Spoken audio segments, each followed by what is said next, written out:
Dr. Joko Yuwono, MPD, Kepala Program Studi S2 Pendidikan Luar Biasa FKIP UNS, dan juga hadir di tengah-tengah kita Direktur PPRBN Solo, Bapak Sunarman. Kemudian turut hadir dari Forum Jati Diri, Bapak Anjar Roswardani SPD, dan tentunya para kepala UPD terkait, para camat, dan hadirin undangan sekalian yang kami hormati serta yang kami banggakan, Sobat Disabilitas Kabupaten Wonogiri yang saat ini hadir. Baik, Bapak dan Ibu, seluruh hadir yang kami hormati, Assalamualaikum warahmatullahi wabarakatuh.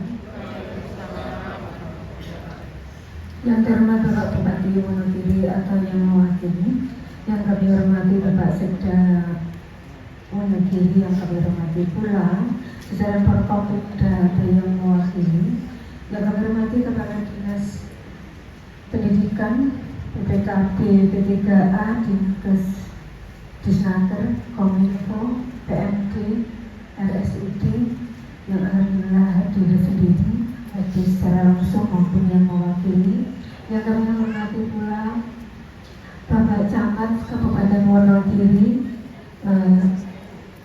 Kemenag atau yang mewakili, serta Bapak narasumber dari PPRBN maupun Prodi S2 Pendidikan Luar Biasa PIP UNS, serta Forum Jati Diri, serta yang kami hormati pula sahabat-sahabat disabilitas yang kami banggakan, serta hadirin sekalian yang tidak bisa kami sebutkan satu persatu.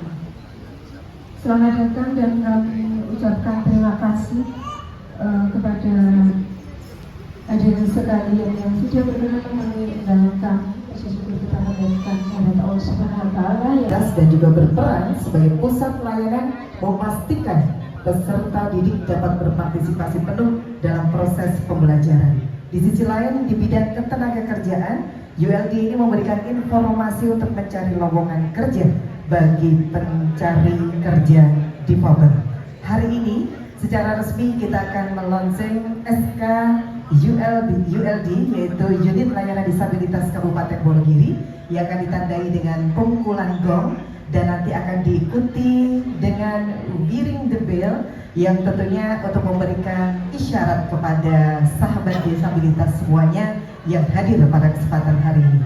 Selanjutnya untuk persiapan kami undang Bapak PJ Sekda beserta Forkopimda yang saat ini hadir. Kemudian juga turut kami undang ke depan tentunya Direktur PPRBN Solo yang saat ini berkenan hadir untuk turut bersamai kami di acara launching ULD Kabupaten Wonogiri. Begini dipersilakan bergabung di sini, dan Bapak PJ Sekda berkenan untuk melaunching ULD-nya Kabupaten Wonogiri dengan pemukulan gong. Terima kasih Bapak Ibu semuanya yang saya hormati dan seluruh sahabat disabilitas. Sehat semua? Alhamdulillah. Tentu pada kesempatan pagi hari ini kita akan meluncurkan unit layanan disabilitas. Tentunya semoga memberikan manfaat bagi kita semuanya.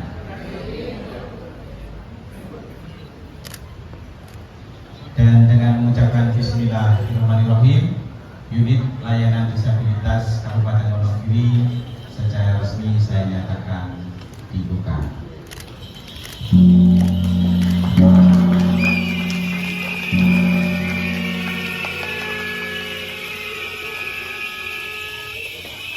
Akan dilanjutkan dengan penandatanganan komitmen di mana 9 dari 10 anak dengan segala sesuatu mereka pun akan terabaikan dalam hidup ini.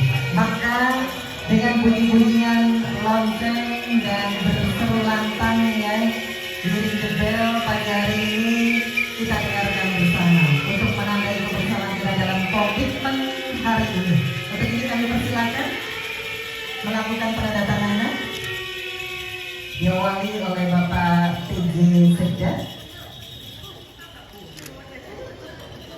kemudian akan diikuti oleh Bapak Dandim atau yang mewakili, kemudian Bapak Kapolres atau yang mewakili, dan juga dari Ketua DPRD Kabupaten Wonogiri atau yang mewakili.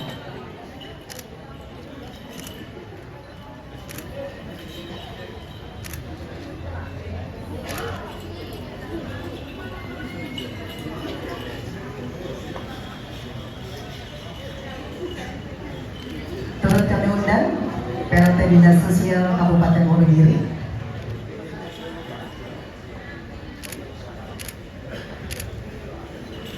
Kemudian para OPD yang saat ini hadir juga dari Dinas Pendidikan, Dinas Kesehatan, Dinas Kominfo, kemudian Direktur RSUD,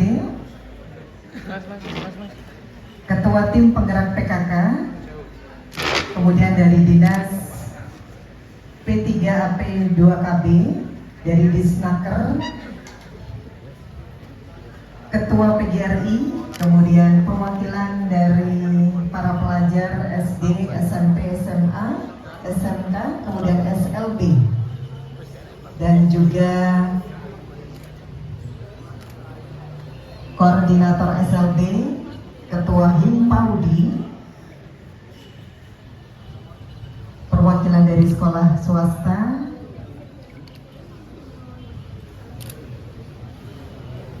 kemudian Ketua MKKS,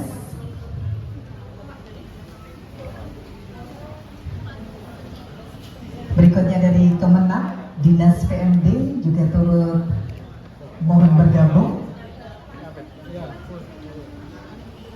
Monggo, Direktur RSUD sudah, Kemenak dari Dinas PMD, kemudian Dinas Kominfo,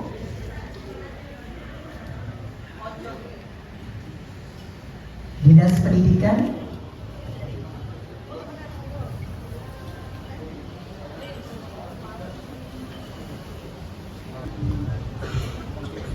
Mohon izin 1, 2, 3. Sekali lagi 1, 2, 3. Kali ya. 1, 2, 3. Sekali lagi 1, 2, 3. Inklusi.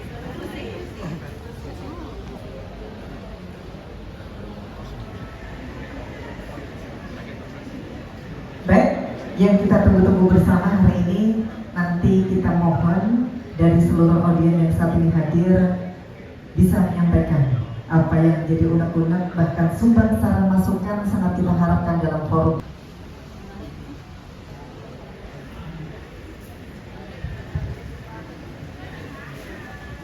Baiklah, mohon izin berdiri. Assalamualaikum warahmatullahi wabarakatuh. Selamat pagi dan salam sejahtera untuk kita semuanya.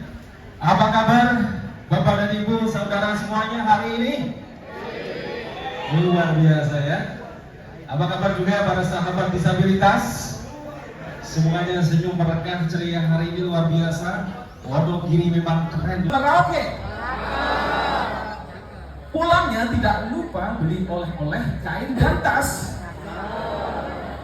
Kabupaten Wonogiri memang oke. Setiap sekolah ramah disabilitas.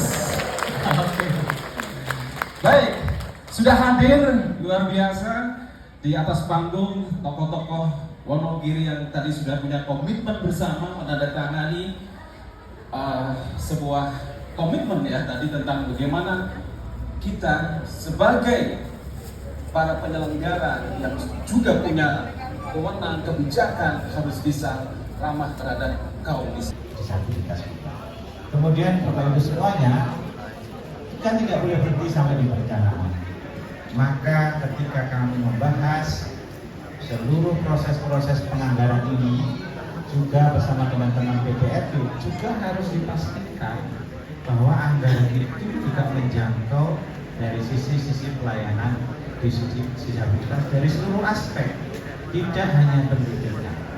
Maka infrastruktur yang kita hadirkan itu juga harus ramah dan mengadopsi dari teman-teman disabilitas. Pendidikan tentu juga memperhatikan inklusi kepada disabilitas. Kesehatan juga harus mengadopsi kepentingan dari disabilitas. Contoh yang paling nyata ya, mari kita lihat di depan mata kita Bapak Ibu semuanya, Bapak Ibu yang menghadap ke di belakang. Alun-alun ini di tahun 2024 ini kita revitalisasi. Itu karena apa? Karena kemarin belum bisa adaptif kepada disabilitas. Hari ini teman-teman disabilitas bisa kain panggung untuk pentas dan aksesnya sudah disediakan. Luar biasa. Boleh berikan tepuk tangan buat ngomong gini. Sedemikian rupanya aksesibilitas itu perlu diciptakan mulai dari infrastrukturnya, Pak ya. Oke.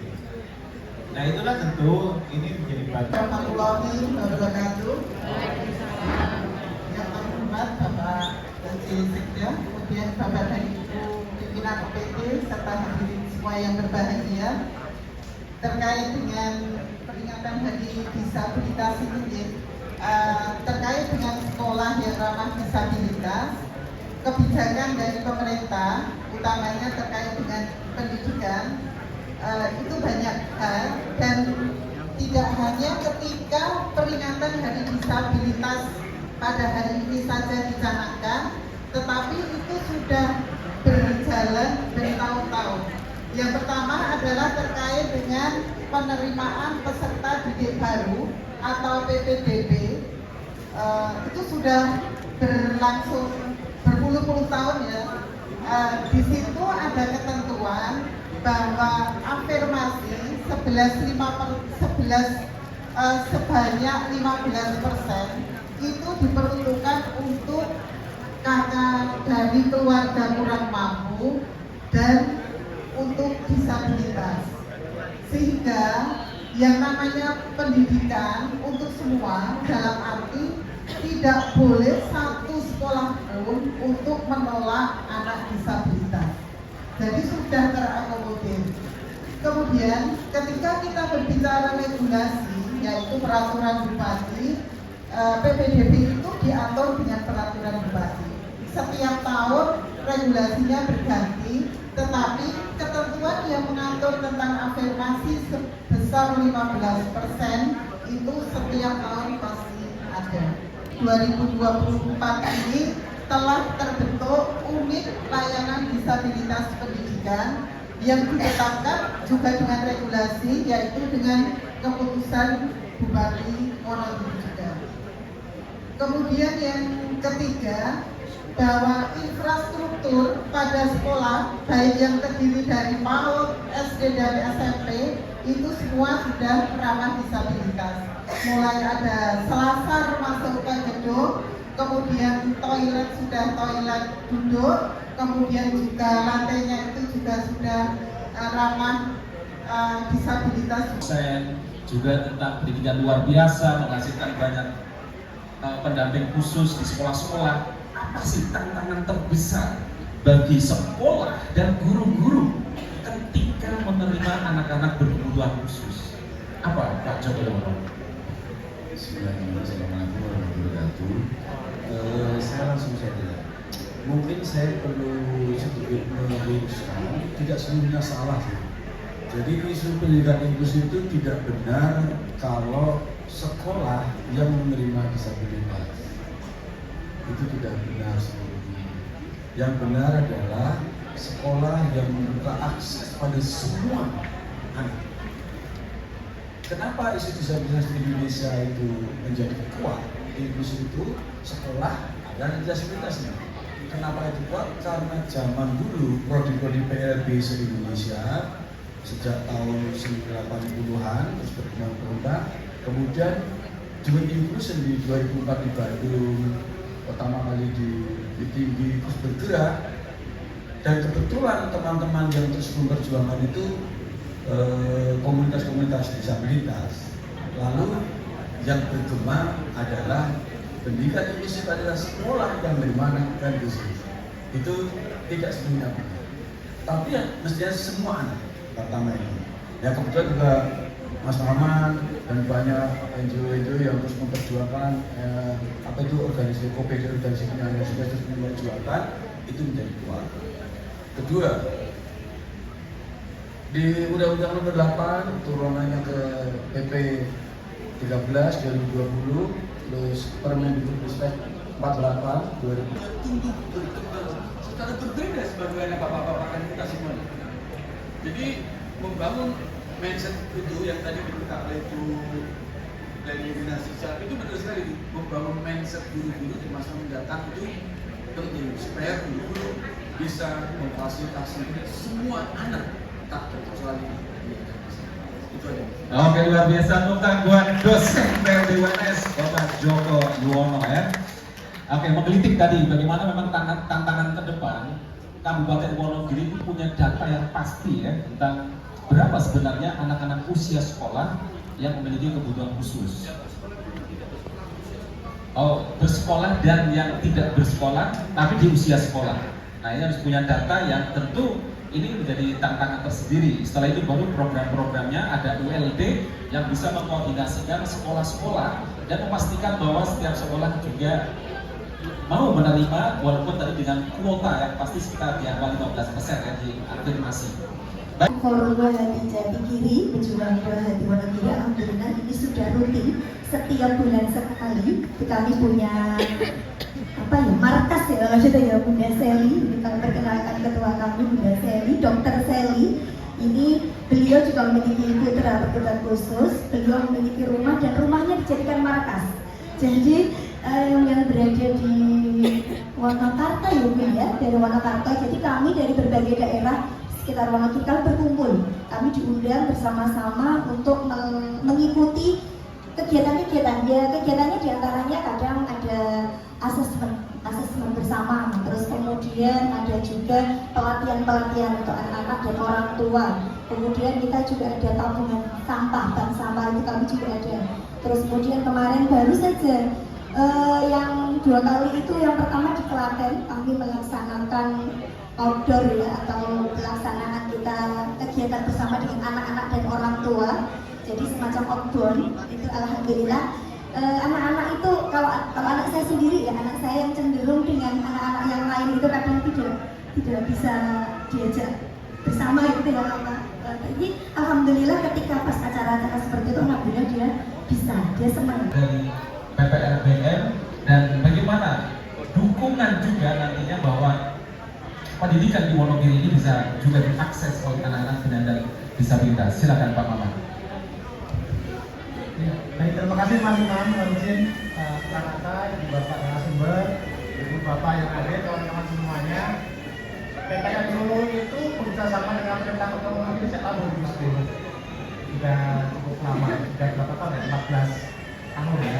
Pendidikan berbagai organisasi, kelompok dan sebagainya. PPLBM adalah lembaga swadaya masyarakat atau non-government organization atau NGO. Ini adalah bentuk partisipasi masyarakat untuk memastikan kesenjangan-kesenjangan yang terjadi itu bisa diketahui dan kemudian secara sistem itu diatasi. Tentu yang dalam PPLBM pertama kali adalah melakukan asesmen kesenjangan.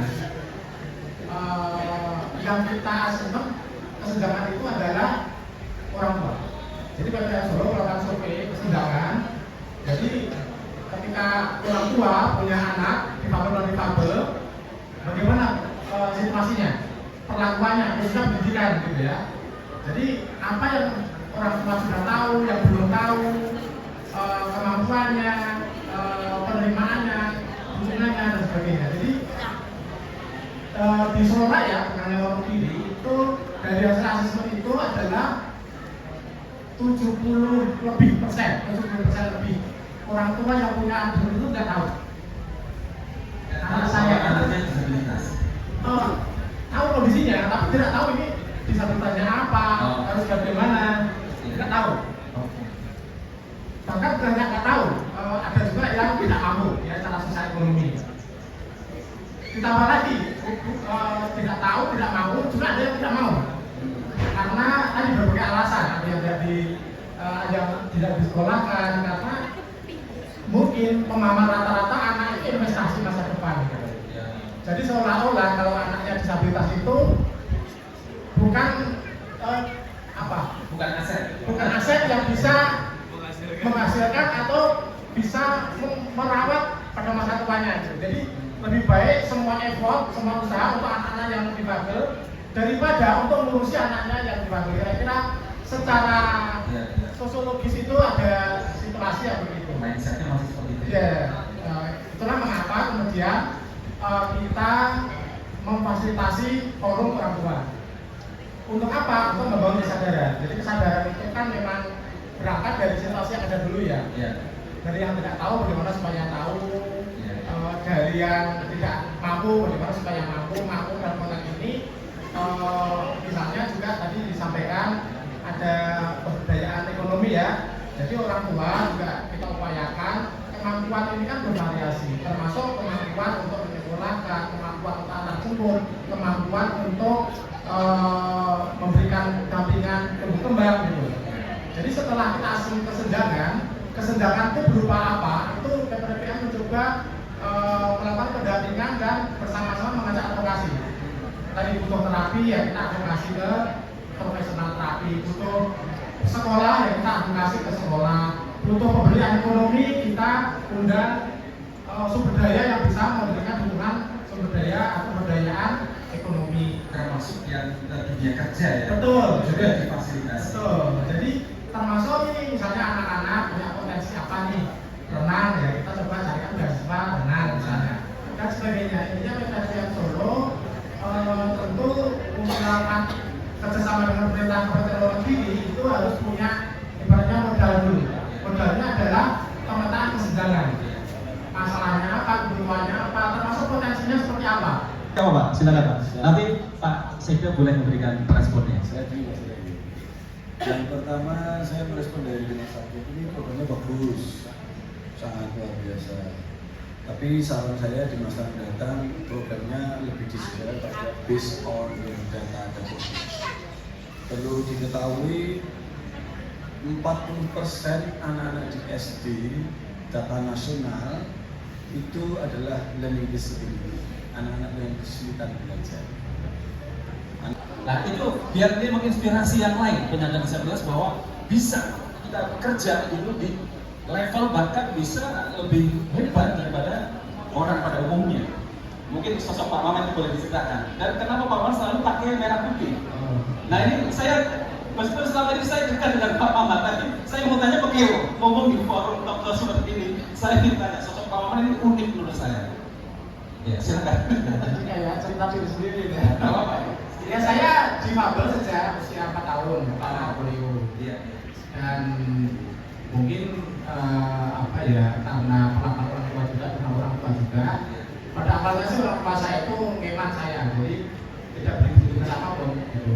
Kakak adik saya diberi tugas rumah-rumah gitu ya, bersih, nyuci, angon gitu ya. Saya enggak gitu. Kemudian karena saya disekolahkan saya enggak, tapi karena saya itu orangnya apa enggak mau diam gitu, ya saya akhirnya minta orang tua, pokoknya aku harus sekolah, pokoknya aku harus ikut alam pedus, pokoknya aku harus ikut cari keahli bakar, dan itu yang membuat saya kayak ya punya pengalaman yang sama dengan kakak adik saya dan dengan lingkungan ya, dengan teman-teman sebaya. Akhirnya kemudian sampai saya kemudian punya pengalaman sekolah itu sekolah reguler. Jadi dari pendidikan dasar sampai kuliah itu di reguler semua, karena ya tadi mulai dari rumah itu saya mendapatkan dukungan dari orang tua. Dan pada 7 tahun terakhir memang mau izin bukan apa-apa ya, kami bekerja di kantor staf presiden sebagai penanggung jawab pengelolaan dan kajian HAM atau hak asasi manusia di kantor seluruh Indonesia, termasuk mengawal ini 7 peraturan pemerintah, 2 peraturan presiden, pembentukan komisi nasional disabilitas. Jadi saya pernah tugas 2 Oktober kemarin, dan karena sudah pernah tugas saya kembali ke Solo. Saya senang sekali bisa kembali ke akar rumput. Jadi membentuk komunitas-komunitas advokasi konkret yang tidak punya KTP, dia punya KTP, yang tidak punya BPJS, punya BPJS, yang nggak bisa sekolah. Artinya itu pekerjaan saya sejak awal menjadi aktivis. Jadi saya waktu kuliah membentuk himpunan baca, himpunan mahasiswa kerja, gitu ya. Karena waktu itu istilahnya masih cacat ya. Kemudian juga mau membentuk kelompok studi kecacatan, disingkatan gender dan kecacatan itu ya. Jadi masalah gender, kesenjangan laki-laki perempuan kan sama dengan kesenjangan difabel non difabel. Jadi kita memang sudah terbiasa dan hobi berorganisasi dan melakukan kajian-kajian dan berorganisasi berjejaring secara bersama-sama. Intinya Bapak jangan pernah tinggal diam, nggak pernah diam ya, untuk bergerak Sebagai berkreasi. manusia bermanfaat untuk selamanya. Wow, keren. Tepuk tangan buat Pak Maman, luar biasa. Tapi Pak Maman, jangan melihat kekurangannya. Nanti nonton kekurangannya itu kita ada Gusti Allah jangan kekurangan. Kita itu kekurangannya juga. Tontonlah kelebihannya, potensi apa yang bisa dikembangkan. Gak bisa sendiri pasti, yakinlah tidak bisa sendiri. Maka bekerjasamalah. Dengan yang kesehatan dari luar biasa ini, anggota dewan support, ayo saudara yang banyak dan seterusnya. Termasuk tadi keluarnya ibu bisa dari asesmen Pak. Nah, nanti psikolog harus bermitra. Asesmen untuk diagnosanya. Tapi saya juga bisa ingin asesmen untuk fungsional, guru yang diberdayakan. Asesmen fungsional itu opo sih, bucai kaya opo, lalu guru itu kudu opo sih supaya anak ini menjadi lebih baik. Jadi orang tua itu sangat penting. Gitu Pak, kan daftar Pak. Dulu SLB, termasuk SLB yang di ibu itu yang mendirikan mahasiswa kami, mahasiswa S2 Mas Dino. Karena orang tuanya kepala sekolah SLB di Solo, lalu sekarang menjadi kepala sekolah negeri. Kita untuk mendapatkan beasiswa dari pemerintah Kabupaten Wonogiri. Boleh double dengan yang dari UMS ya. Karena demi untuk bisa tentunya kita membantu masyarakat kita agar nanti kalau bahasanya Pak Bupati itu menyiapkan 10 pemuda Kabupaten Wonogiri untuk menginjak dunia. Kira-kira seperti itu ya. Luar biasa. Menyiapkan 10 pemuda Wonogiri mengguncang dunia. Tepuk tangan buat Wonogiri, keren ya. Oke, komitmennya sudah ada betul ya. Oke, sebelum dilanjut, kita masih punya waktu berapa menit ya? Oke, jadi kembali sempat Pak Joko dulu tadi. Memang dari hasil forum, kan PPRN bukan hanya Wonogiri ya, ada Karanganyar, Sragen, Wonogiri. Karena pertama SDM terapis yang masih sangat terbatas belum merata. Covering di PJS juga dibatasi, maka PPRN Solo bersama expert dari Poltekkes Surakarta seperti yang disampaikan Pak Joko tadi, kita menyusun buku panduan terapi sederhana untuk orang tua dan guru. Wow, tepuk tangan buat PPRN ya, luar biasa. Dan ini akan di launching tanggal 30 Desember. Jadi sekali lagi kolaborasi itu menjadi sangat penting. Yang kedua, partisipasi tadi saya meng-highlight Pak Simon tadi ya. Kalau di unit layanan berbasis ketenaga kerjaan ada pendamping disabilitas, semoga ULD pendidikan, unit layanan berbasis pendidikan juga ada partisipasi teman-teman difabel. Karena bagaimanapun pengalaman hidup itu nggak bisa didapatkan bahkan dari kuliah. Kuliah ada teori-teori, tapi pengalaman hidup hanya bisa didapatkan dari orang yang mengalami. Kira-kira gitu ya. Jadi partisipasi kedapatan teman-teman difabel di Wonogiri, ada banyak tokoh-tokohnya termasuk orang tua, itu penting sehingga nanti begitu ULD dan berita pendidikan itu di launching itu memang menjadi bagian dari pemenuhan hak. Yang punya hak teman-teman difabel dilibatkan. Kemudian yang terakhir, deteksi dini, intervensi dini itu penting. Kalau di negara maju Bapak Ibu, alat bantu dengar, alat bantu melihat, alat bantu bergerak diberikan pada saat di bawah setahun. Itu di negara maju. Ketika deteksi dini, intervensi tumbuh kembang dan kualitas negara sudah kuat. Di kita itu rata-rata terlambat. Sudah 3 tahun, bahkan ada yang 7 tahun baru ditemukan. Sehingga memang bukan hanya keterlambatan tumbuh kembang, tapi sudah hambatan tumbuh kembang. Nah ini jangan sampai keterlambatan bisa menjadi hambatan. Ini sesuatu yang penting. Nah untuk menutup acara, kita tadi kan sudah ada komitmen ya, komitmen tanda tangan, sehingga mungkin untuk menutup acara supaya kita semangat, saya ingin mengajak Bapak Ibu yel bersama. Begini. Itu yang pertama. Yang kedua, ini menyangkut anak saya Bapak Ibu. Anak saya ini seorang difabel, dia tunarungu dengan masih sisa dengar yang telinga sebelah kanan. Dulu ketika menerima lahir anak saya mungkin saya putus asa, mau menangis, mau marah dan seterusnya. Tapi itu tidak akan menyelesaikan masalah. Kemudian saya bangkit. Anak saya waktu itu sekolah yang pertama di SD normal, di SD Impres 1 tahun. Kemudian ternyata dia mungkin dengan hubungannya sedikit tersisihkan. Saya pindah di SLB di apa di sore mana itu? Gunung Pegat di mana itu? Berdaya, setara, bahagia. Tepuk tangan. Sekali lagi. Ya, sekali lagi ya. Sahabat inklusi. Berdaya, setara, bahagia. Oke, tepuk tangan untuk kita semuanya. Luar biasa. Teman-teman. Ya. Oke, luar biasa. Sebuah closing statement yang keren diakhiri dengan yel-yel ya. Oke, closing statement dari moderator ya. Pendidikan adalah hak setiap anak tanpa terkecuali. Di dunia yang semakin maju ini, kita tahu bahwa pendidikan memiliki peran yang sangat vital dalam membentuk masa depan yang lebih baik. Namun, masih banyak tantangan yang kita hadapi untuk memastikan bahwa setiap anak, baik itu yang memiliki keterbatasan fisik maupun mental, maupun yang berasal dari latar belakang sosial yang berbeda, dapat mengakses pendidikan yang berkualitas dan setara. Selamat datang di Wonogiri, kota ramah semua anak, kota Kabupaten ramah disabilitas. Saya Imam Subhan pamit undur. Terima kasih sekali lagi buat para narasumber semuanya. Tepuk tangan buat para narasumber yang luar biasa.